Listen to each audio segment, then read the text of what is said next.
इस लड़की ने एक गैर मुस्लिम लड़के के लिए अपने घर बार को छोड़ा, अपने ईमान का सौदा किया, इस्लाम को छोड़ा। फिर एक इबरतनाक वाक़या रूह पज़ीर हुआ जो आपकी रूह कँपाने के लिए काफ़ी है। ये वाक़या है बरेली शहर, जो उत्तर प्रदेश का शहर है, उसके एक मशहूर मोहल्ला ज़ख़ीरे का। तो उसका वो लड़की जो है अपने घर वालों को छोड़कर 2 साल पहले कुहाड़ा पीट के एक लड़के के साथ, गैर मुस्लिम लड़के के साथ चली जाती है। अपने माँ बाप को छोड़ देती है, इस्लाम को छोड़ देती है, सब कुछ त्याग करके, सब कुछ छोड़ छाड़ कर वो लड़की वहाँ से चली जाती है और उस लड़के के साथ रहने लगती। अब 2 साल के बाद जो खबर निकल कर आती है कि उस लड़की की अचानक तबीयत बिगड़ती है, तो एक प्राइवेट हॉस्पिटल में ले जाया जाता है और वहाँ पर उस लड़की की मौत हो जाती है। डायरिया बताया जाता है, कुछ लोगों का उसमें शक भी होता है, बहरहाल हमारा मौजू वो नहीं है। तो लड़की की मौत हो जाती है। मौत के बाद उस लड़की की मैयत, उस लड़की के जिस्म को जो है लड़की के घर वाले घर ले आते हैं और उसकी तकफीन के लिए जो है सारे मामला शुरू कर देते हैं। मस्जिद से पलंग जो होता है, पलंग लाया जाता है, तो मस्जिद की कमेटी, मस्जिद के इमाम उसका जनाजा पढ़ाने से साफ़ मना कर देते हैं, गुस्ल देने से साफ़ मना कर देते हैं।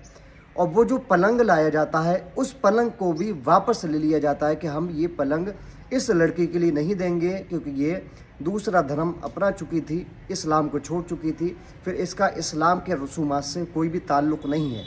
जब ये सारी चीज़ें चलती हैं शहर के अंदर, तो फिर बरेली शरीफ जो दारुल इफ्ता है, दारुल इफ्ता जाते हैं बरेली शरीफ में मसला पूछने के लिए। तो दारुल इफ्ता से जवाब आता है कि जिसने इस्लाम को छोड़ दिया और जिसका इस्लाम से कोई ताल्लुक़ नहीं है, जो गैर मुस्लिम हो चुकी है, तो इस्लाम के जो भी मामलात हैं वो उस पर फिर लागू नहीं होंगे। ना उसको गुस्ल दिया जाएगा, ना कफन पहनाया जाएगा और ना ही नमाज जनाजा उसकी पढ़ाई जाएगी।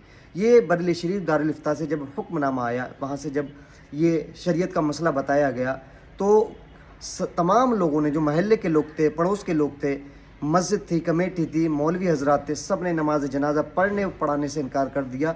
उसके गुस्ल में, उसके जो है जनाजे में, सब में शामिल होने से इनकार कर दिया गया।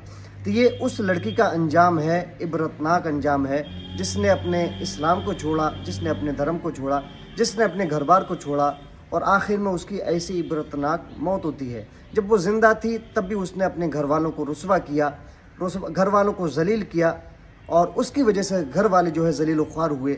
लेकिन बाद इंतकाल भी उसके घर वाले जलील व ख्वार हुए, रुसवा हुए उस लड़की की वजह से, जो लड़की सब कुछ छोड़ छाड़ कर कुहाड़ा पीर लड़के के पास चली गई थी और उससे शादी उसने कर ली थी। तो ये इबरतनाक वाक़या उन लड़कियों के लिए है जो लड़कियाँ अपने घर बार को छोड़ देती हैं, जो लड़कियाँ अपने माँ बाप को छोड़ देती हैं, जो लड़कियाँ जो है अपना घर बार सब कुछ छोड़ देती हैं, सिर्फ एक लड़के के लिए माँ बाप का बिल्कुल ख्याल नहीं करती, अपने इस्लाम को छोड़ देती हैं, अपने मज़हब को छोड़ देती हैं, अपने इस्लाम से हाथ धो बैठती हैं, सिर्फ उन लड़कों के लिए जो लड़के अभी चंद दिन पहले मिले थे। तो उन लड़कियों का ये जो है ये सबक हासिल करना चाहिए ऐसे वाक़यात से कि वो लड़की ना घर की रही, ना घाट की, ना खुदा ही मिला, ना विसाल सनम। बिल्कुल वो मिसाल जो है उस पर सादिक आती है कि ना घर की रही, ना घाट की रही, ना ससुराल ही में जा सकी सही तौर से, और ना ही मायके में सही तौर से जा सकी। मायके वालों को भी रुसवा किया, जलील किया, ख्वार किया और जो है ना उसका कफन हो सका, ना नमाज जनाजा हो सकी, ना तदफीन हो चुकी। अब उसको कब्रिस्तान में, उसको गड्ढे में दफन किया, कैसे किया ये अल्लाह बेहतर जाने।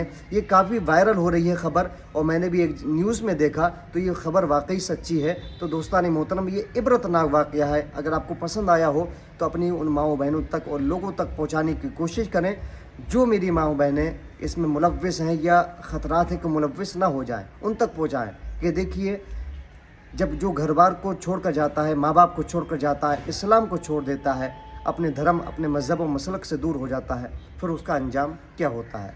अस्सलामु अलैकुम व रहमतुल्लाह।